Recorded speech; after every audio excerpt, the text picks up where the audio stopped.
श्री शिवाय नमस्तु भयम। दोस्तों, जैसा कि आप सभी लोग जानते हैं कि 20 फरवरी 2026 यानी शुक्रवार को पड़ रही है फाल्गुन महीने की शुक्ल पक्ष तृतीया तिथि। और दोस्तों, यह वह तिथि है जो फाल्गुन मास में पड़ने वाली सबसे बड़ी तिथि है, क्योंकि यह शुक्रवार के दिन पड़ रही है। और इसका बहुत ही बड़ा और विशेष महत्व होता है।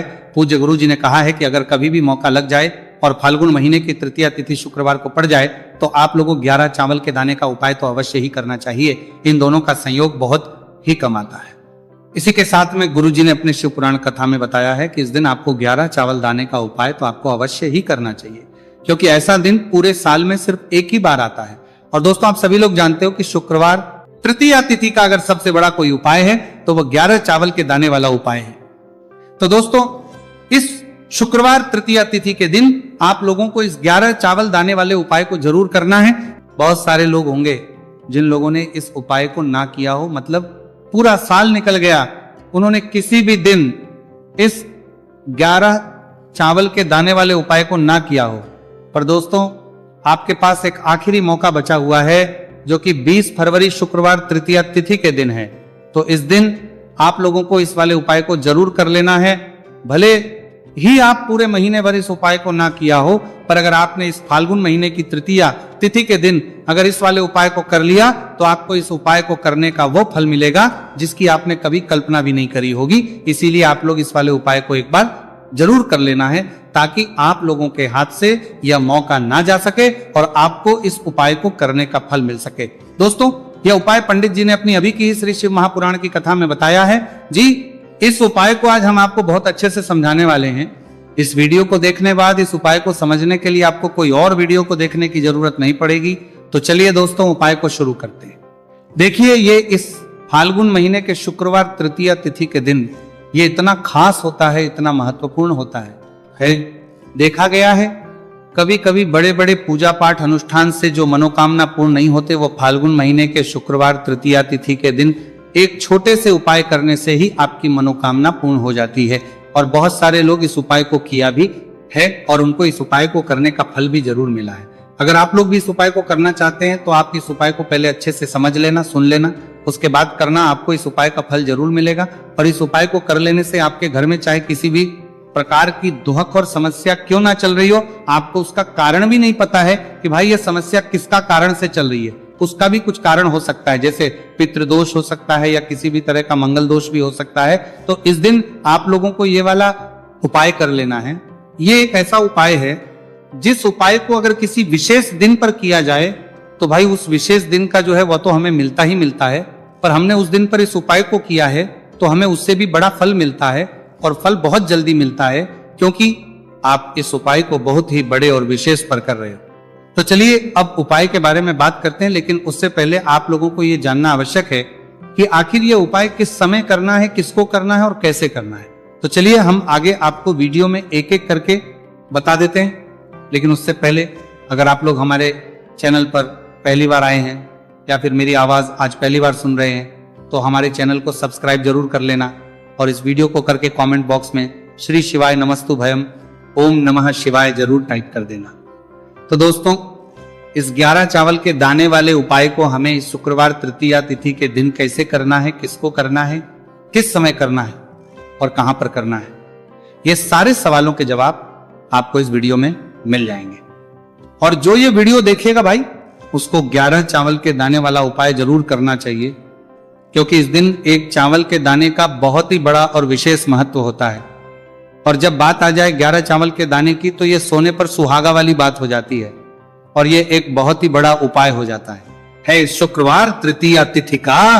तो अब दोस्तों, इस 11 चावल के दाने वाले उपाय को आखिर करना किसको है, सबसे पहले हम लोग वो बात जान लेते हैं। तो देखो, घर की जो बड़ी माताएं बहनें होती हैं, उन माताओं बहनों में से कोई भी एक बड़ी माता बहन इस वाले उपाय कर सकती है। और दोस्तों, अगर आप चाहे तो अपने घर में से सभी सदस्यों को भी इस उपाय को करवा सकते हैं। अगर किसी व्यक्ति की खुद की कोई मनोकामना है, खुद की कोई दुख और परेशानी है जो कि वह अपने लिए ही करना चाहता है, इस वाले उपाय को तो वो खुद अपने लिए भी कर सकता है। बाकी अगर कोई घर में से ऐसा है जो कि अपने पूरे घर परिवार की सुख और शांति के लिए ये वाला उपाय करना चाहता है, तो भाई वो भी कर सकता है, उसमें भी कोई दिक्कत वाली नहीं है। कहने का मतलब यह है कि इस उपाय को हर एक सदस्य भी कर सकता है और पूरे घर परिवार के सदस्य के लिए घर की बड़ी माताओं बहनों में से कोई एक माता बहन भी कर सकती है। माताएं बहनें अगर घर में उपस्थित ना हो या वो ये वाला उपाय ना कर पा रही हो तो फिर घर का कोई बड़ा सदस्य भी इस 11 चावल के दाने वाले उपाय को कर सकता है, चाहे फिर वो पुरुष ही क्यों ना हो, उसमें कोई भी दिक्कत वाली बात नहीं है। अब दोस्तों इस 3 बल के दाने वाले उपाय को हमें करना कहां पर है? हमें इसे शिव जी के मंदिर में जाकर करना है। बहुत सारे लोग प्रश्न करते हैं हर एक उपाय को करते समय, क्या हम इस उपाय को घर पर कर सकते हैं? तो इस वाले उपाय को आप घर पर नहीं कर सकते हो। इस वाले उपाय को करने के लिए आपको शिव जी के मंदिर ही जाना पड़ेगा। उसके बाद में दोस्तों जो अगला प्रश्न निकल कर आता है वो ये आता है, इस उपाय को लेकर के आखिर इस उपाय को हमें किस समय करना है? सुबह के समय करना है कि शाम के समय करना है? तो देखो इस वाले उपाय को आप लोग सुबह के समय भी कर सकते हो और शाम के समय प्रदोष काल में भी कर सकते हो। अब अगर आप पूछो कि भाई साहब सबसे उत्तम समय कौन सा रहेगा इस 31 चावल के दाने वाले उपाय को करने का, तो हम आपसे बस यही कहेंगे कि इस उपाय को आप सुबह के समय करेंगे तो ज्यादा बेहतर होगा। बाकी अगर प्रदोष काल शाम के समय भी करेंगे तो भी अच्छा होगा, उसमें कोई भी दिक्कत वाली बात नहीं है। तो अब दोस्तों अगली सबसे बड़ी और महत्वपूर्ण बात आती है, वो यह आती है कि सुबह अगर हम उपाय को करेंगे तो हमें कितने बजे से लेकर कितने बजे तक के बीच में करना है, और शाम के समय प्रदोष काल में करेंगे तो हमें कितने बजे से लेकर कितने बजे के बीच में करना है। तो देखो सुबह जितनी जल्दी हो सके आप उपाय को करने की कोशिश करना। बाकी अगर किसी कारणवश लेट भी हो जाओ थी, देर भी हो जाए तो 10 या 11 बजे तक भी आप उपाय कर लेना, पर 12 बजे से ज्यादा देरी ना हो, ठीक है, इस बात का ध्यान रखना। उसके बाद में दोस्तों अगर शाम के समय प्रदोष काल की बात करें, प्रदोष काल का जो समय है होता है वह शाम के 6 बजे से शुरू हो जाता है। मतलब शाम के 6 बजे से लेकर 7 बजे के बीच का जो समय होता है यह समय प्रदोष काल का समय होता है। पर अभी जो मौसम चल रहा है इस मौसम में जो है शाम बहुत देरी से होती है, तो आप इस उपाय को 7 बजे से लेकर या 8 बजे के बीच में भी कर सकते हो। मतलब शाम के 6 बजे से 8 बजे के बीच में आप कभी भी इस वाले उपाय को कर सकते हो, उसमें कोई भी दिक्कत वाली बात नहीं है। अब दोस्तों यहां पर इस उपाय को लेकर एक और सबसे बड़ी बात यह निकल कर आती है कि इस 11 चावल के दानों को हमें लेना कहां से होता है, और हमें इस उपाय को करने के साथ में क्या और कुछ भी सामग्री ऐसी होती है जो शिव जी के मंदिर लेकर जानी पड़ रहती है। तो देखो यहां पर हम आपको बता दें, सबसे पहले आप लोग ये जान लो कि ये जो 3 चावल के दाने वाला उपाय है, सिर्फ और सिर्फ आप उपाय की सामग्री लेकर कभी भी शिव जी के मंदिर मत जाना, क्योंकि हमें भगवान के सामने ये नहीं दर्शा है कि अगर हम भगवान शिव जी के मंदिर आए हैं तो अपने फायदे के लिए आए हैं। तो इसलिए जो भी पूजन सामग्री है, उपाय सामग्री है 11 चावल के दाने, इसके साथ में आपको पूजन सामग्री भी जरूर लेकर जाना है। देखो अगर सुबह के समय उपाय कर रहे हो तो सीधी सी बात है, 1 लोटा जल तो आप लेकर जाओगे ही जाओगे। वही 1 लोटा जल अगर मिट्टी का जल हो तो बहुत अच्छा रहेगा। मिट्टी का जल कैसे बनाता है इसके लिए हमने पहले से बहुत सारी वीडियोस बना दी है आपके पास। इस दिन एक आखिरी मौका रहेगा, मिट्टी का जल शिव जी पर चढ़ने का और उपाय को करने का बहुत बड़ा आपको इस दिन फल मिलेगा। तो इसीलिए इस दिन हो सके तो भाई मिट्टी का जल चढ़ाना, तो अपने साथ में कम से कम 1 लोटा जल तो आपको लेकर जाना ही जाना है। अगर मिट्टी का जल नहीं है तो घर का जल भी आप इस्तेमाल कर सकते हो। इसके अलावा जो भी पूजन सामग्री है, देखो 11 के दाने ये अलग आपके रहेंगे और जो आपकी पूजन सामग्री रहेगी वो अलग रहेगी। पूजन सामग्री में आप जो भी चीज लेकर जाना चाहे वो लेकर जा सकते हैं। एक बेलपत्र भी लेकर जा सकते हैं, उसमें कोई भी दिक्कत वाली बात नहीं है।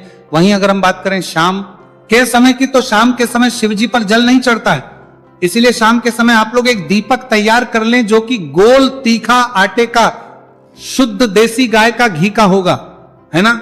इस बात का आप लोगों को ध्यान करना है। और इस दीपक को आपको घर से जलाकर नहीं लेकर जाना है, भगवान शिव जी के मंदिर में जाकर ही जलाना है।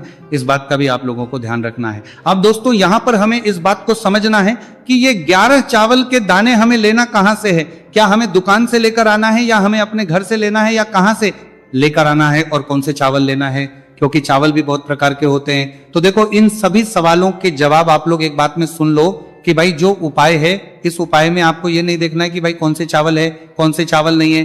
बस जो भी चावल ले रहे हो वो चावल का दाना सबूत होना चाहिए, मतलब साबुत होना चाहिए, टूटा हुआ नहीं होना चाहिए, कटा पीटा नहीं होना चाहिए।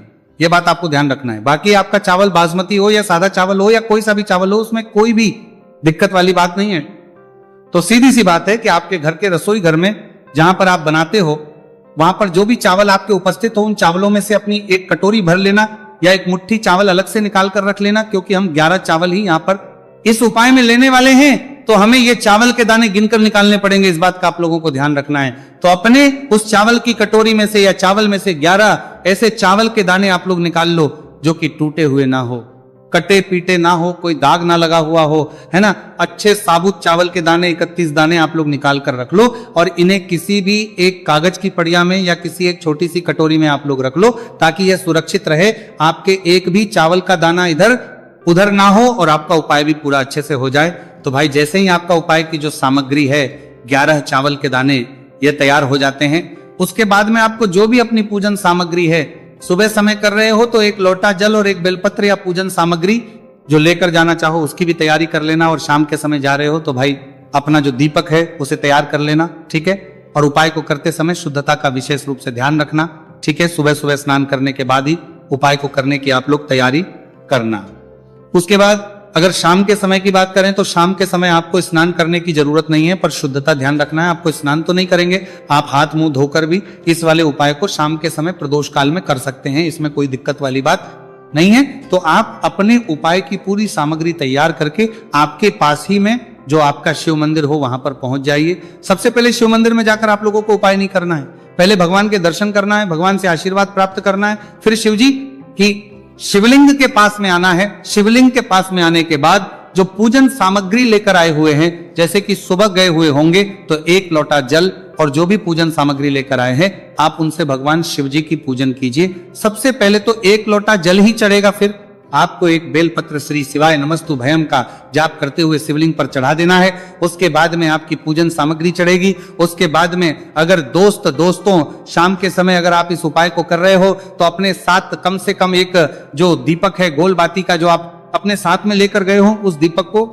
मंदिर में जाकर अपनी माचिस से जलाना है और उस दीपक को शिवलिंग के पास में रखना है, ठीक है। इस दीपक को रखने के बाद ही आप लोगों को अपना ये वाला उपाय शुरू करना है, और दीपक को ज्यादा पास में मत रखना, वैसे भी गर्मी पड़ रही है, भगवान शिव जी को आंच नहीं लगनी चाहिए, है ना।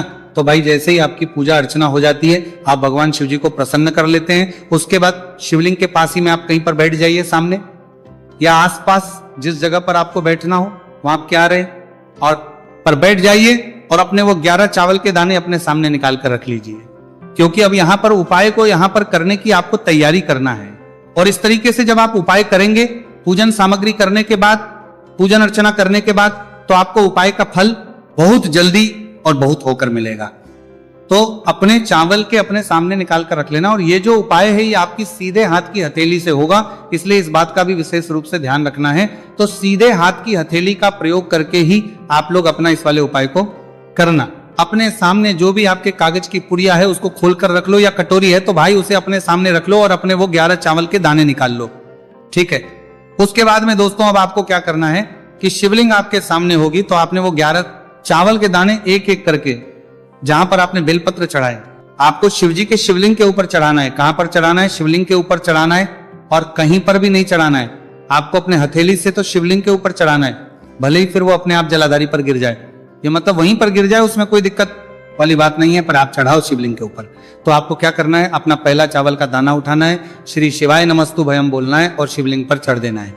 इसी तरीके दूसरा चावल का दाना उठाए, शिवलिंग पर चढ़ना है और मंत्र बोल देना है, और फिर तीसरा चावल का दाना उठाना है, श्री शिवाय नमस्तु भयम बोलना है और चढ़ देना है।